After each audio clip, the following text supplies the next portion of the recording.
but it's time for Image in the 90s. And today we're talking about Shadowhawk number 0. This one is by Rob Liefeld. So this is part of the Image X month, where all of the creators of Image swapped books. And Rob Liefeld went over to Shadowhawk, and he did a Shadowhawk number 0. Wild cover, straight up. Everybody remember that Spider-Man, I think it was a Milo Manera or something cover, that caused a lot of controversy? Rob Liefeld did it first, just gonna say. But this is a 0 issue, and it's a really interesting one.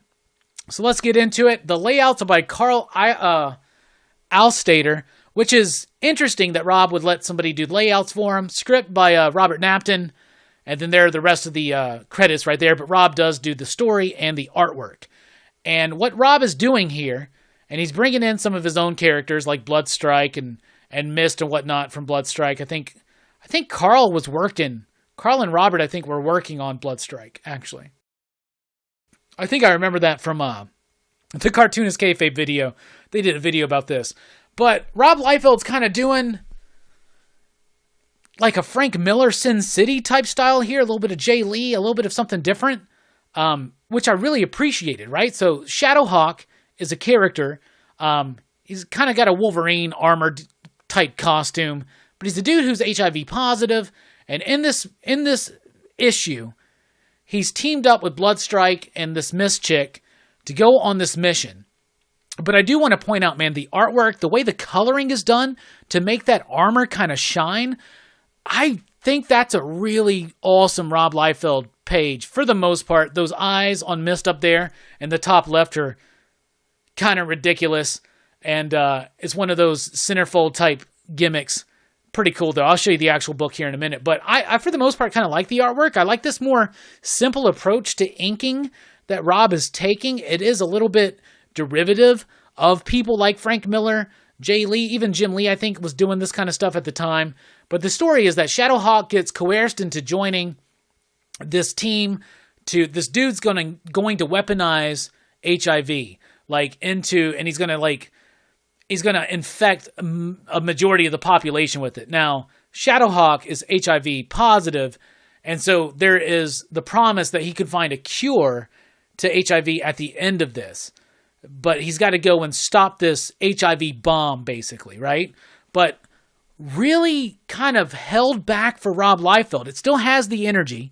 It still has that dynamic quality, but it's a different ink. It's a different ink work that I find rather fascinating and really wish that we could have seen more from Rob in this kind of vein, because I think it's got the energy. I think that line work is pretty solid. The inking is really cool. And yeah, he's aping on someone's style, but this could have developed into something really interesting for him that could have really helped him, I think, as an artist. You also see, though, the lack of backgrounds, all done by the coloring. They're the ones that are trying to, elevate this. Especially the backgrounds are adding some dimensionality, some depth to certain elements, including that armor sheen that I think looks really freaking cool, especially with the line work. But he doesn't commit to the bit throughout the entire issue. You see a lot of pages with some heavy blacks that really work, and I think would eventually develop into an interesting style for Rob Liefeld. But then you got pages where it gets a little bit freer, a little bit loose, a little bit less black, a little bit less confidence in that black, and throwing so much of it on the page. That's why I love people like Mike Mignola, Francisco Francavilla, because it's when you see less like blacks, like in less negative space, that sometimes that's less confidence, right? That being said, the story itself is all right. So he winds up, he goes there, he finds this HIV bomb. He's got this stuff that he's got to put into it to dissolve it or whatever. And even though it's a little bit try-y at times, he eventually does get to stop the bomb, right? And that's what this scene is right here. And Shadowhawk by Jim Valentino is Wolverine-esque, but not as Wolverine-esque as when Rob Liefeld's doing it. But there is something about the artwork here and the coloring in particular, adding a little bit of depth, because there is no background on that, yo. That background, that microscope even, is all fucking coloring. which is really interesting. So that's definitely a forebear into where we're going to go into. But some really interesting Mike Mignola-esque bits there. Like, kind of interesting to me, and the way it worked. Like I said, I just wish that this could have continued. It would have had some interesting stuff. So they eventually, they saved the day. They stopped the HIV bomb. By the way, the lettering here, there's some weirdly odd choices with some of the captions. There's a point where there's like black lettering on like a blue box or blue on black, and it just does not work. You can't even fucking read it. But eventually they get away, Bloodstrike, Mist, and Shadowhawk. But when he goes up to this dude and there's their daring escape, and I like this. I think that's a really awesome fucking page. Did Rob Liefeld do that? We'll see. But then the dude goes, okay, you did the deed. I promised you a cure for HIV, and I always make good on my promises, except for when I don't. And then he like shoots Shadowhawk. And then Shadowhawk wakes up, and there's a hologram there, and it's the dude being like, this is the guy that you need to find to get a cure for HIV. So it sets, I don't know if it sets the series in a new direction or whatever, probably not. But I like the artwork in this book. I think it's pretty solid. It's a dumb story, but it's simple enough. It gets the job done. It doesn't overstay its welcome. It doesn't really utilize a lot of, like, panels per page, but it's big. It's exciting. Rob Liefeld's kind of experimenting with a new look. On certain pages, it works. On other pages, it doesn't. But to me, I enjoyed this. And if I would have read this back then, I probably would have been a little bit more pretentious about it. But I still liked it today. I have more of an appreciation for what Rob Liefeld's done. And I really think that there's some missed opportunities in developing this style for him going forward. Even though he didn't do the layouts, they still feel very Rob Liefeld to me. But it was a great issue. I found it in the 50-cent bin. I'm sure you can find it in similar places at your spots. So there's my issue right there. I got this, like I said, for 50 cents. It's beat up, but it's worth it. It's pretty cool.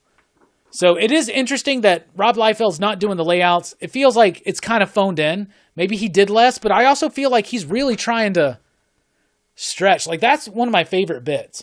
And if you look, it's early in the page count. It's page 2 and 3. That's Rob when he still had a little bit more time before the deadline hit, right? Which he never made his deadlines back then. But that, to me, is fucking one of the best images of Shadowhawk I've ever fucking seen. But I like the book. It's got computerized coloring. That is the highlight of the backgrounds.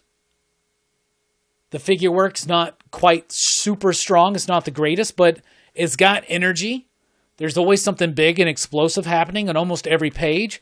It's an easy breezy story. It's easy to understand. This dude's got HIV. Somebody's dangling a cure in front of them. Plus, they're using HIV as a weapon.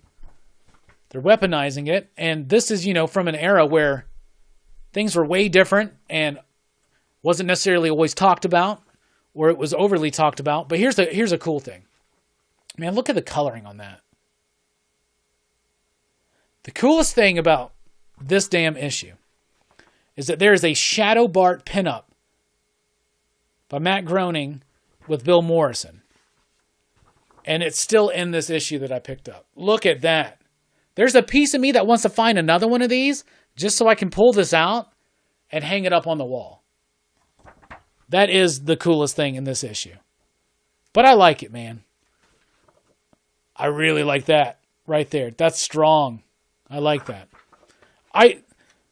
Figure drawing says I'm being diplomatic. I'm not being diplomatic. There are pieces of this that I really freaking like. And some pieces that I don't.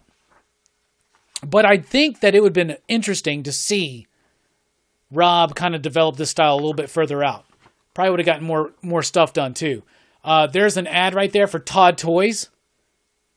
Back before it was McFarlane Toys, it was Todd Toys. Line Wave 1. That's pretty freaking cool. So yeah, there it is. Shadowhawk number 0. I liked it. Overall, I'll give it actually 3.5 you digs, because I think it's an interesting art choice for Rob Liefeld. I think it's a cool Shadowhawk story for its time. It's not going to break any ground. It probably deserves 3 you digs, but that Bart Simpson Shadow Bart thing makes it 3.5 you digs 100%. So That's what I'm going to say, and that was Image in the 90s.